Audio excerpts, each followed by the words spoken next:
In the effort to reduce the need for add-ons, raid frames are a major pain point for healers, where the default Blizzard raid frames are basically unusable without at least some external modification.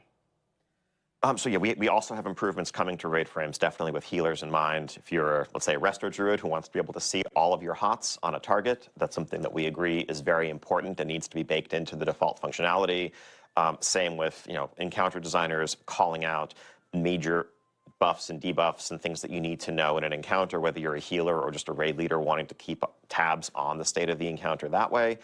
And of course, as mentioned earlier, add-ons will still be able to customize the look and the feel and the size and the overall presentation of raid frames. There just won't be certain functionality that is driving logic based on whether you happen to have a certain debuff or not, but all the rest should still be available. E. Chow on Blue Sky has a couple of questions. Given the connection to the Army of Light, the Sunwell and Blood Elves in general being their main rival in the Burning Crusade, will we see Draenei play any sort of role? Also, will Quel'Thalas be, with Quel'Thalas being part of the main world now, will there be any updates to Forsaken Lands? So the Draenei, obviously will be part of the fight, part of the battle that we're waging against the Void.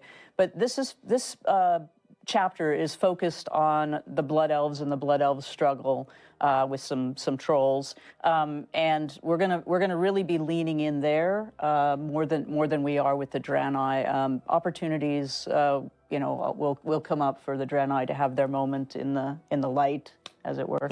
Yeah.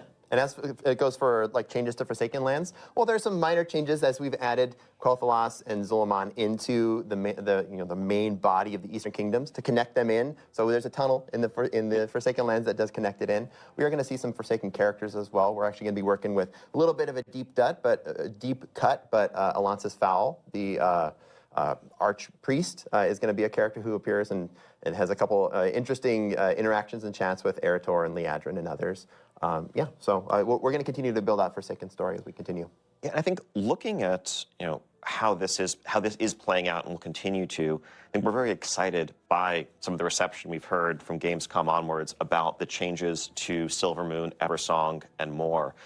Honestly, there was a bit of anxiety internally about the idea of revisiting an old location as for one of our zones, whether some players would view that as somehow lesser than coming up with a brand new place.